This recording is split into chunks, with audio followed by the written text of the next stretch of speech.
Hola, ¿qué tal? Espero que estés muy bien. Dios te bendiga. Gracias por unirte al estudio de la palabra de Dios. Lección ya número 4 para esta semana. Seguimos adentrándonos en el libro de Josué. Impresionantes historias. En esta oportunidad estudiamos el conflicto detrás de todos los conflictos. Es el título para esta semana. Vamos a conocer esa guerra espiritual que se libra entre el bien y el mal y afecta a los hijos de Dios. También conozcamos al Dios guerrero. El Señor es guerrero y lucha por usted y por mí. Vamos a adentrarnos entonces a esta impresionante lección. Quédate conmigo, ya casi iniciamos.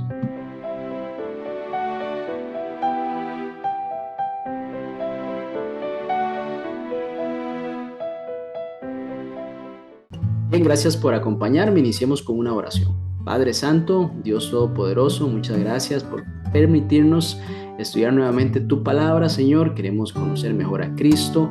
Queremos que tu Santo Espíritu sea nuestra guía. Te lo pedimos en Jesús. Amén. Bien, el texto para memorizar es Josué capítulo 10, versículo 14. No ha habido día igual ni antes ni después en que el Señor escuchara la voz de un hombre, porque el Señor luchó por Israel. Vemos aquí especial atención de parte de Dios al líder que tenía la misión de llevar al pueblo a tierra prometida. Muy importante señalar cómo fue Dios mismo quien luchó por su pueblo, y es Dios quien también hoy lucha por usted y por mí. El libro de Josué se encarga, por ejemplo, este texto, de mostrar a Dios como un guerrero, pero también como defensor del pueblo. Era la guía de este pueblo, luchaba por su pueblo y también lo defendía. Estas guerras que se presentaban en el libro de Josué no eran guerras humanas, aunque sí, ahí habían personas peleando. Tenía un trasfondo espiritual, la lucha entre el bien y el mal. También definitivamente eran ejecutadas por mandato y poder divino. Había una intervención de parte de Dios. Eso sí, si el pueblo obedecía lo que Dios le pedía. Y esto nos plantea definitivamente un dilema. Bueno, al menos a mí personalmente me lo plantea. ¿Cómo conciliar un Dios de amor con un Dios que libra batallas? Porque sí, el pueblo tenía que avanzar y tenía que pelear y pues había muertes, habían personas involucradas en estas batallas. Bueno, ¿cómo podemos conciliar estos dos conceptos? Un Dios de amor con un Dios guerrero. La conquista, si lo podemos ir sintetizando, era un acto de justicia y también de juicio de parte de Dios, no de crueldad. Canaán había colmado su maldad. Habían abominaciones, pues acciones bastante fuertes en contra de la voluntad de Dios que pues estaban predominando en toda esta área, especialmente de Canaán, los pueblos cananeos. Génesis capítulo 15, versículo 16 busca dar una introducción a este comportamiento. Entonces vemos que Dios actúa en la historia para cumplir una promesa redentora. Era necesario que este pueblo atravesara por todos estos lugares, llegara y se asentara, porque había un fin mayor que es la promesa del Mesías. Para los intereses de toda la humanidad era importante que el Mesías llegara. Bueno, y eso también el enemigo de Dios lo sabía, por eso buscaba a toda costa destruir, infiltrar cualquier situación allí para que el Mesías no se llegara a presentar nunca. Y entonces aquí vemos cómo la lucha definitivamente es una lucha espiritual. Podemos decir que la misión de Dios era preservar al pueblo del Mesías para que cuando el Mesías llegara. Bien, hoy el creyente, usted y yo, no tenemos las armas, no luchamos como luchaban en el pueblo allá en esos tiempos, el pueblo de Dios, pero hoy sí debemos de luchar con el arma espiritual, con la fe, con la verdad, con la oración. Efesios capítulo 6, versículo 12 nos habla de esto también. El mismo Dios que luchó por Israel en aquel tiempo, hoy lucha por usted y por mí. Eso sí, debemos de clamar a Dios con un corazón sincero y también obedecerle. Básicamente, esa era la fórmula cuando el pueblo de Dios tenía éxito a librar estas batallas. Vamos a profundizar también en ese Dios guerrero para conocer mejor esta figura y buscar conciliarlo con el Dios de amor.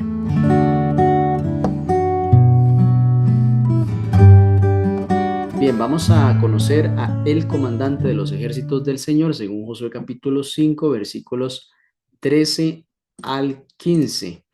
Estando Josué cerca de Jericó, alzó sus ojos y vio un varón que estaba delante de él. Aquí el pueblo de Israel acaba de cruzar el Jordán y se encontraba rumbo a Jericó, una ciudad amurallada, imponente. Y aquí entonces Josué tiene un encuentro muy importante. Al alzar sus ojos, dice el versículo 13, estaba un varón delante de él, el cual tenía una espada desenvainada en su mano. Y entonces Josué se acerca a él y le hace la siguiente pregunta: ¿eres de los nuestros o de nuestros enemigos? Busca ubicar a este ser, a este varón, en uno de los dos bandos. Y llama la atención la respuesta: no, no rotundo. Más como príncipe del ejército de Jehová he venido ahora. Y esta respuesta que da este varón deja claro que Dios no toma partido humano. La verdadera pregunta es si Josué está al lado del Señor. ¿Estamos nosotros del lado del Señor o esperamos que Dios esté del lado nuestro? Interesante esa pregunta, ¿cierto? El comandante en este caso no vino a unirse al ejército de Israel como uno más, sino a tomar el mando de la batalla para justamente ganar. La identidad de este comandante es muy importante definirla. Al comparar Josué capítulo 5 versículos 14 al 15, justamente lo que estábamos leyendo con Segunda de Reyes capítulo 6 versículos 8 al 17, Nehemías capítulo 9 versículo 6, Isaías 37, 16, aquí se nos revela que el príncipe del ejército del Señor es Cristo. Es una forma preencarnada, si pudiéramos darle una mejor definición, el mismo Jehová de los ejércitos que comanda las huestes celestiales. Vean el interés que tiene Dios por su pueblo, que básicamente se presentaba allí en una de estas figuras que pues precedían a el verbo, en este caso ya Cristo después, pero aquí se presentaba también. Josué se postra, entiende pues quién está frente a él y adora. Muy importante. Aquí reconoce la divinidad. Era Dios que estaba allí representándose. Dios, en este caso, pues entendemos que es el único que acepta y merece la adoración. Entonces Josué, al inclinarse, está haciéndolo ante Dios.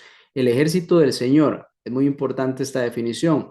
No solo son los hombres de Israel, no solo son esas personas que venían saliendo de, pues, del Jordán, este pueblo que está avanzando, sino también los ángeles que combaten el gran conflicto espiritual. Eso es muy importante. Estas luchas tienen un trasfondo espiritual y por ende también hay seres espirituales de un lado y del otro. Bien, Dios aquí nos demuestra que la conquista de Canaán forma parte de un plan cósmico. Pues trascendía inclusive los tiempos, ahí se manifestaba en esa pues lucha entre el bien y el mal. En este caso, el bien vence al mal. ¿Cuál es el mensaje central de esta parte de la lección? Bueno, la presencia del comandante divino indica que la batalla pertenece al Señor, que hay una importancia de parte del cielo, de Dios mismo, por acompañar a su pueblo, y bueno, más que acompañarlo, de liderarlo y luchar por él.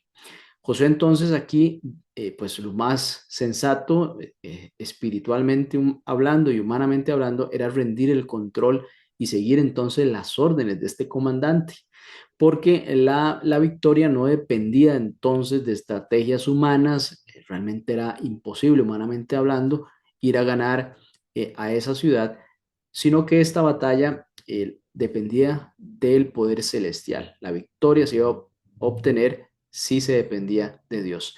Antes entonces de derribar estos muros de Jericó, Dios básicamente derriba el orgullo humano y pone a su líder en actitud de adoración y obediencia. Hace que Josué se incline, que adore. Así lo entiende Josué y lo hace con la razón. Pero es muy importante que ese reconocimiento que llevó Dios a Josué Era un acto de humildad y de básicamente darle el control de esta batalla. Josué pues podía visualizar las limitantes que habían para ganarla y evidentemente aquí Dios se presenta como la solución, el comandante del ejército del Señor. Bien, entonces en nuestras propias luchas, Cristo sigue siendo ese capitán, ¿verdad? El comandante del ejército celestial. No siempre se unan nuestras causas, eso es importante señalarlo. Él nos llama a alinearnos con su voluntad. ¿Estoy yo dispuesto a hacer eso? ¿O pretendo yo que pues Dios siempre tome partido de lo que yo haga sin importar qué? Es importante preguntarme si yo voy en la voluntad de Dios. Cuando nosotros reconocemos como Señor y nos postramos ante Dios, entonces ese acto de humildad es un buen señalamiento para que Dios pelee por nosotros. Las batallas más grandes pues no van a ser físicas, aunque sí, pues aún hay situaciones de enfrentamientos bélicos de carácter físico, pero como cristianos libramos una lucha espiritual. Esta guerra es espiritual, no es contra sangre ni carne, sino contra huestes, potestades de las tinieblas. Y el mismo Cristo hoy dirige a su ejército invisible a favor de sus hijos. ¿Cuál consuelo podemos obtener en esta parte de la lección basándonos en el hecho que hay una batalla férrea, ¿no? Bueno, el príncipe del ejército del Señor sigue actuando en defensa de su pueblo. Nada se va a escapar del control. Salmo 34:7. Usted se lo sabe. El ángel del Señor acampa alrededor de los que le temen y los defiende. Así es. Así como Josué entonces halló fuerza al ver al comandante celestial, eso hizo que se postrara. Muy importante. Así también nosotros podemos confiar en que Cristo lucha por nosotros, aun cuando las murallas parezcan impenetrables.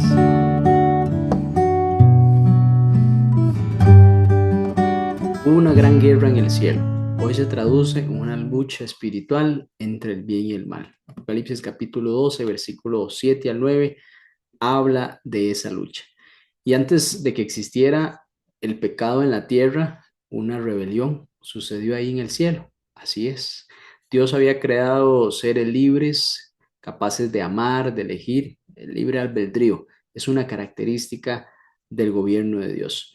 Sin embargo, Lucifer, sabemos, este querubín protector perfecto en sabiduría y además en belleza, se llenó de orgullo, el misterio de la iniquidad, y entonces deseó usurpar el trono de Dios, ocupar el trono de Dios. Isaías capítulo 14, versículos 13 al 14 y Ezequiel 28 también nos habla de esta característica de Lucifer. Su ambición lo llevó a cuestionar entonces la justicia del Creador y llevar esa duda a los otros seres, sembrando desconfianza entre los ángeles de Dios allá en el cielo. Finalmente, cuando fue expuesto sus verdaderas intenciones, mostrando, llevando a evidencia de los demás, de sus planes, fue expulsado del cielo junto con los que lo siguieron. Una tercera parte de los ángeles, millones de ángeles. Apocalipsis capítulo 12, versículos 7 al 9 nos habla de esa expulsión.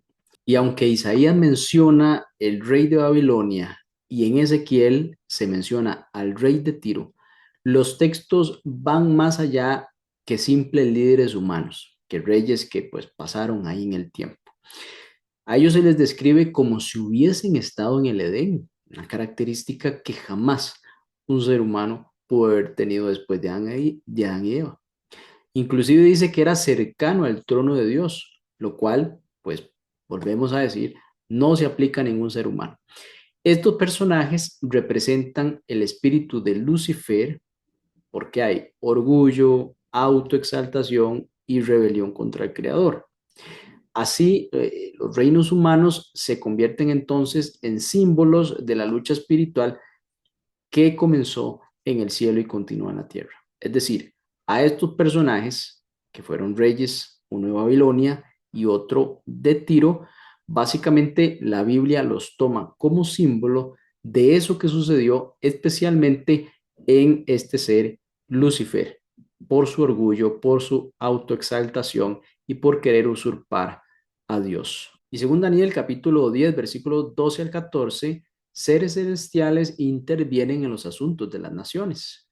Vemos aquí el conflicto entre Miguel, Cristo, así lo entendemos, y los príncipes de Persia y de Grecia. ¿Qué muestra esto? Bueno, que las guerras humanas reflejan una lucha espiritual invisible. En este caso, esta lucha espiritual buscaba afectar al pueblo de Dios con las decisiones que se debían de tomar por parte del rey Ciro. De esta manera, entonces, las guerras de Israel, bajo mandato divino, claro está, no fueron simples conquistas políticas, pueblo contra pueblo, sino unas manifestaciones del gran conflicto entre el bien y el mal, secuelas de aquella guerra que sucedió en el cielo. Las guerras aprobadas entonces por Dios en esta historia, en estas historias bíblicas, deben entenderse a la luz del conflicto cósmico, no a simples guerras humanas. Cada batalla aquí representaba el avance del plan de redención. La meta de Dios era que el Mesías llegara, que el verbo se hiciera carne. Y pues evidentemente va a haber una resistencia de Satanás contra esto. Dios actúa para restaurar la justicia, vindicar su carácter que está en juego y también preservar la promesa mesiánica.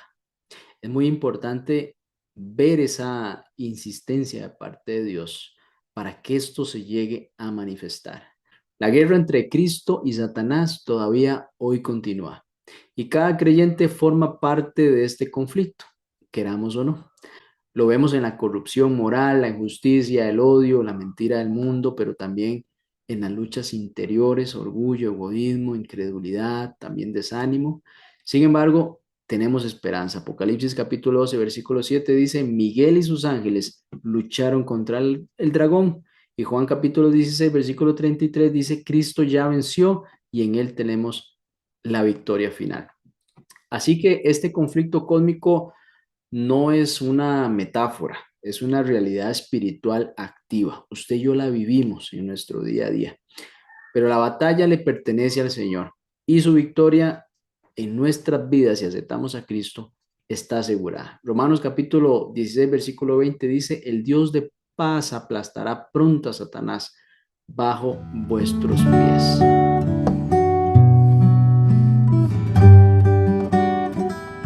El Señor es un guerrero. Durante la larga estadía de esclavitud en Egipto, Israel olvidó al Dios verdadero y adoptó algunos elementos del paganismo egipcio. Sin embargo, cuando ellos clamaron por ayuda, por el azote que estaban sufriendo, Dios escuchó su gemido y entonces recordó aquel pacto con Abraham, Isaac y Jacob. El éxodo no fue únicamente una liberación social de un pueblo que salía ahí de otro, sino de una intervención divina en medio de un conflicto espiritual. Este enfrentamiento entre Moisés y Faraón fue más que una disputa política de dos personas importantes. Fue una batalla entre el Señor y las deidades egipcias. Éxodo capítulo 12, versículo 12 dice, ejecutaré mis juicios sobre todos los dioses de Egipto. Aquí vemos el énfasis espiritual. Las plagas entonces demostraron, las 10 plagas demostraron que el poder de Dios de Israel superaba todos esos ídolos y además demonios detrás de este sistema opresor. Ahí se manifestaba Satanás por medio de todas estas deidades. Cada plaga desenmascaró esa falsa divinidad y entonces reveló que Jehová es el único Dios soberano y libertador. Éxodo capítulo 15, versículo 3 dice, Jehová es varón de guerra, Jehová es su nombre, el Señor guerrero justo. Dios se presenta como un guerrero no porque ame la violencia, sino porque lucha por la justicia y por su pueblo oprimido. Esta era la forma en la que podía sacar a su pueblo dado la terquedad de el faraón. Su guerra pues no es carnal, sino podemos decir que es santa, es una guerra redentora y además está dirigida contra el pecado, el principal problema del ser humano. Y aquí vemos la idolatría, las fuerzas espirituales del mal que buscan hacernos daño, especialmente al pueblo de Dios. Esta liberación de Egipto, entonces, podemos afirmar que es antesala o prefigura la victoria de Cristo sobre Satanás en la cruz y también el juicio final donde la maldad es erradicada por completo, un evento que estamos esperando. Así que la destrucción de los cananeos debemos entenderla como una etapa del gran conflicto. Esas historias que sucedieron antes, pues reflejan también esa lucha espiritual. Dios aquí no actuó arbitrariamente, es decir, vayan allá contra ese pueblo y pues ahí era el tema nada más. Canaán se habría corrompido hasta el límite, había muchas abominaciones que se estaban cometiendo. Estas guerras eran manifestaciones visibles de esa guerra invisible entre el bien y el mal. Básicamente ese conflicto cósmico que venía desde aquella guerra que se presentó en el cielo y después Lucifer siendo expulsado. Y el propósito en esta guerra entre el bien y el mal de parte de Dios es vindicar su carácter. El Dios guerrero no destruye por odio, sino por amor, por justicia, eliminando aquello que corrompe y esclaviza su creación. Dios quiere liberarnos de la esclavitud del pecado, restaurar su creación y siempre está en búsqueda de la restauración de su relación con nosotros. No podemos ser neutros. Desde la entrada del pecado no existe un terreno neutral. Aunque alguien quisiera estar en un terreno neutral, eso no existe. Cada ser humano, usted y yo debemos de decidir si estamos del lado de Dios, sometiéndonos a su justicia y su amor, o pues del lado del mal, en este caso resistiendo su verdad. Mateo capítulo 12, versículo 30 dice, el que no es conmigo, contra mí es. Dios pelea nuestras batallas, Dios pelea por nosotros contra el pecado que nos está esclavizando, que nos trae tantos problemas, que busca Satanás por medio del pecado, pues arruinarnos la vida. Estar del lado de Dios significa obedecer la palabra, confiar en su dirección.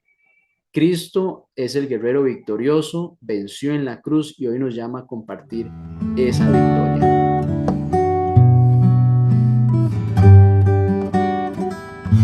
Qué bueno saber que el Señor lucha por nosotros. El propósito divino era que Israel no peleara con armas humanas, sino que Dios mismo combatiría por ellos. Eso lo dice Éxodo capítulo 14, versículo 14. El Señor peleará por ustedes y ustedes estarán tranquilos. Note que no dice el Señor luchará con ustedes como si fuera uno más, sino que él iba a asumir la batalla.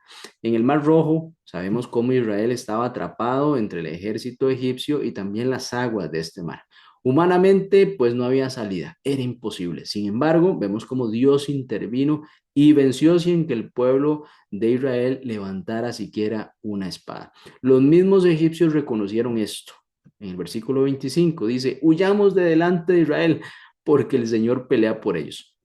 Vemos acá cómo el éxodo se convirtió en un modelo eterno de liberación. Podemos sintetizarlo en tres aspectos. Dios diseña la estrategia, Él define los medios y Él ejecuta la victoria. Así que el papel de Israel era confiar, obedecer y mantenerse en silencio y contemplar el poder de Dios. La fe iba a sustituir la fuerza. La obediencia reemplazaba la espada. Señales de los tiempos. Hace mucho tiempo, la escritora cristiana Ellen White dice, Dios no quiso que obtuvieran la tierra prometida por medio de la guerra, sino mediante la sumisión y la obediencia incondicional. El Señor vemos cómo deseaba que su pueblo conquistara por fe, no por armas. Cuando ellos confiaban, no era necesario siquiera luchar. Y esto nos recuerda a aquella historia en la cual el rey Ezequías, rey de Judá, tenía que enfrentar al rey de Asiria, Sennacherib, un ejército impresionante. El rey Ezequías entiende las limitaciones humanas, pero vemos cómo junto con el profeta Isaías ora al Señor y pues Dios responde a ese clamor y en 2 Reyes capítulo 19 versículo 32 la respuesta de Dios dice, así dice Jehová acerca del rey de Asiria, no entrará en esta ciudad ni echará saeta en ella, ni vendrá delante de ella con escudo, ni levantará contra ella baluarte. Por el mismo camino que vino, así volverá, y no entrará en esta ciudad, dice Jehová. Note que ni siquiera tenían que pelear, no tenían que siquiera ir a la guerra, porque Dios iba a luchar por ellos. Y así lo hizo, pues envió un ángel que básicamente ganó la batalla sin que nadie de Judá levantara una sola espada contra ellos. Es importante ver cómo estos escenarios era lo que Dios quería para su pueblo. Dios iba a luchar por sus hijos y les iba a dar la victoria sin siquiera ellos ir a la batalla. Únicamente tenían que confiar que Dios estaba con ellos. Después, la incredulidad, la murmuración los llevaban a la guerra. Historia de la redención, la misma escritora dice, si los hijos de Israel no hubieran murmurado contra el Señor, Él no habría permitido que sus enemigos hicieran guerra contra ellos. Piense usted, no había ni necesidad de ir a la guerra. El Señor no iba a permitir que se libraran batallas con los hijos de Dios, con sus hijos. Así que el Señor iba a evitar inclusive que las guerras llegaran donde estaban ellos. La murmuración, la duda, la queja, la falta de fe, rompe el ciclo del poder divino. ¿Qué significa esto? Bueno, cuando el corazón se llena de incredulidad, de murmuración, de duda, se sustituye entonces la confianza por el temor. Se pierde la visión del poder de Dios. ¿Cuánto puede hacer Dios por mí? Y entonces se enfrentan luchas que nunca debieron siquiera existir, porque le dimos cabida a la murmuración y a la duda. Así, lo que podía ser victorias sin armas se convierten en batallas innecesarias. Dios sigue diciendo hoy, recordemos el Salmo capítulo 46, versículo 10, estad quietos y conoced que yo soy Dios. Él no necesita nuestra fuerza, sino nuestra fe. Avanzar hasta donde nos pide, Él hará el milagro. Cuando dejamos que Dios pelee nuestras batallas, podemos decir que los obstáculos se abren como este mar rojo, los enemigos se confunden y además la gloria le pertenece a Dios. El mayor enemigo no siempre está afuera, sino dentro del corazón que duda. ¿Estamos usted y yo dudando? Importante. Si dejamos de murmurar y aprendemos a confiar, Dios va a pelear las batallas por nosotros. ¿Cómo peleó? Así con Israel. Podemos decir en esta parte de la lección que el silencio confiado del alma es el campo donde Dios obra sus mayores victorias. Es importante entonces confiar en Dios.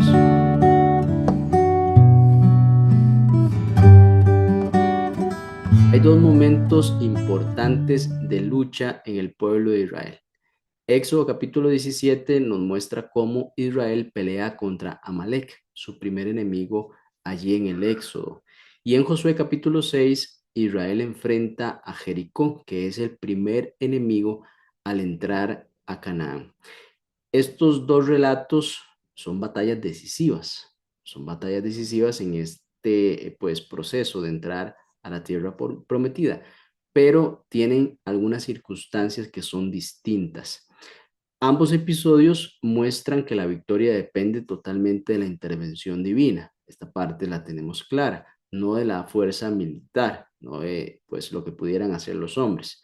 Sin embargo, vemos cómo el nivel de participación humana varía según la madurez espiritual del pueblo.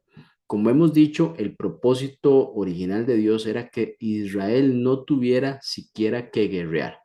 Dios mismo habría expulsado a los pueblos de Canaán por medio de su poder, su estrategia, ejecutando esa estrategia y el pueblo confiando y avanzando.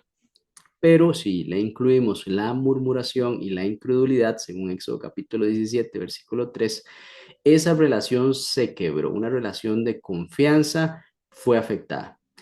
Por eso, cuando Amalek atacó, Dios permitió la lucha para enseñarles a depender nuevamente de él. Es como una escuela que el pueblo pues tenía que participar dado a los elementos de murmuración y desconfianza que manifestaban durante todo este recorrido. Moisés, recordemos cómo con las manos alzadas simbolizaba que la victoria viene de la intercesión y también de la fe, no de la espada. Con el paso del tiempo, Israel necesitó participar activamente en la guerra. De hecho, en Deuteronomio capítulo 20 se menciona la ley de la guerra. Y esta fue dada después de 40 años en el desierto, como básicamente una concesión pedagógica de parte de Dios. Ya no estaban en ese plan ideal en el cual el pueblo no tenía siquiera que guerrear, sino, podemos decirlo, y como lo presenta así la lección, una segunda mejor opción. Sí, tenían que luchar, pero siempre bajo la dirección de Dios y también de su dependencia.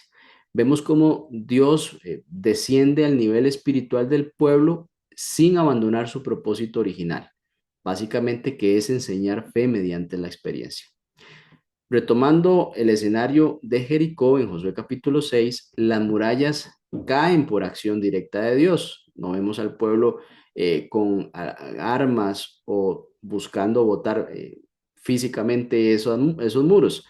Israel marcha, obedece, toca las trompetas y además grita, pero no pelea hasta que Dios actúa primero. Así entonces vemos cómo la obediencia se convierte en un acto de fe. Todo este proceso que alguien pudo haber dicho no tiene ningún sentido, era parte de la confianza. La batalla es básicamente un altar de confianza. Josué capítulo 6, versículo 16 dice, Jehová os ha entregado la ciudad. Vemos cómo ahora viene una acción de parte del pueblo militar en el cual iban a ingresar y tomar la ciudad. Entonces, aquí vemos una lección básicamente. Participamos, pero Dios da la victoria. Al inicio, Dios iba a pelear todas las batallas del pueblo. Sin embargo, la confianza fue afectada por las murmuraciones y aún así Dios les permite avanzar, siendo que Él les da la victoria, pero también que ellos pues participen. La guerra, entonces, podemos ver un elemento en esta parte del estudio como una prueba de fe. Dios no abandonó a Israel al permitir la guerra, porque aquí vemos cómo usó el conflicto como un laboratorio de confianza. Ellos tenían que aprender más del Dios que los estaba guiando, evitar las murmuraciones que afectaron mucho la relación. Cada batalla era una oportunidad para comprobar su fidelidad, todas esas promesas que Dios había dado, pues era una forma de comprobar que Dios las iba a cumplir. También ejercitar la fe. La fe flaqueaba mucho en este pueblo que transitaba por el desierto, estaba a punto de entrar donde Dios les había prometido. Entonces, si veían una imposibilidad humana, solían murmurar. En este caso, era importante que buscaran avanzar por fe cuando se presentaban estos eventos. También era importante reconocer que el éxito dependía de Dios. Cuando ellos pretendían ser los dueños de esa victoria, los que iban a concretar el éxito a la batalla, entonces fracasaban. Tenían que reconocer esa dependencia de Dios. Así, la guerra se transformó en una escuela espiritual. No iba a ser así al principio, pero Dios utilizó estos elementos para que su pueblo confiara más en él. Donde cada victoria o derrota entonces revelaba básicamente el grado de fe o de incredulidad del pueblo. Cuando eran victoriosos en el nombre de Dios, pues porque había una fe firme. Y cuando fracasaban, vemos elementos de esfuerzo único, personal, humano, y entonces el pueblo no lograba el objetivo. Bueno, aquí vemos que la segunda mejor opción sigue siendo que Dios pelee con nosotros, no sin nosotros. Dios siempre va a dar la victoria. El grado de involucramiento es para que nosotros reforcemos nuestra fe. Las guerras de Israel, ¿a nosotros qué nos enseñan? Bueno, nos enseñan que Dios prefiere salvar por confianza y no por combate. Muchas veces nosotros avanzamos innecesariamente cuando tuvimos que confiar desde un inicio. Aún así, Dios permite que avancemos y que aprendamos durante ese proceso para que veamos que siempre la solución estuvo de parte de Él. Pero si nuestra incredulidad nos lleva a algún momento a la lucha, Él aún pelea a nuestro lado, transformando incluso esa debilidad que mostramos en algún momento en victoria. Y el Dios que luchó por Israel no ha cambiado. En los días de Josué su poder se manifestó de forma visible. El sol se detuvo, los muros cayeron y los enemigos fueron vencidos. Pero detrás de cada victoria estaba un propósito redentor: mostrar que Dios pelea por su pueblo y cumple sus promesas. Hoy nuestras batallas no son con espadas ni ejércitos, sino con la duda, el temor y el pecado. Sin embargo, el principio es el mismo: la victoria pertenece al Señor. Él sigue obrando en favor de quienes confían en Él y se mantienen firmes en la fe. Las guerras del pasado no revelan a un Dios violento, sino a un Dios justo, fiel y protector que se levanta contra el mal para defender la vida. Y así como luchó por Israel, pelea también por nosotros, hasta que llegue el día en que toda guerra cese y reine la paz eterna de su reino. Vamos a orar para finalizar. Muchas gracias, Señor, por darnos el espacio, la oportunidad de comprender mejor tu amor, tu carácter, saber, oh Dios, que deseas luchar nuestras batallas. Ayúdanos a confiar, a entregarte nuestros problemas, a hacer la parte que nos corresponde, pero dejarte el milagro, Señor, a ti, Dios Todopoderoso. Perdona nuestra incredulidad, Señor, que muchas veces ha complicado nuestra vida. A partir de este momento, danos más confianza en ti, oh Dios, y permanecer quietos para contemplar tu poder. Lo pedimos en el nombre de Jesús. Amén. Bien, gracias por acompañarme. Nos vemos la próxima semana, si el Señor así lo permite. Hasta pronto.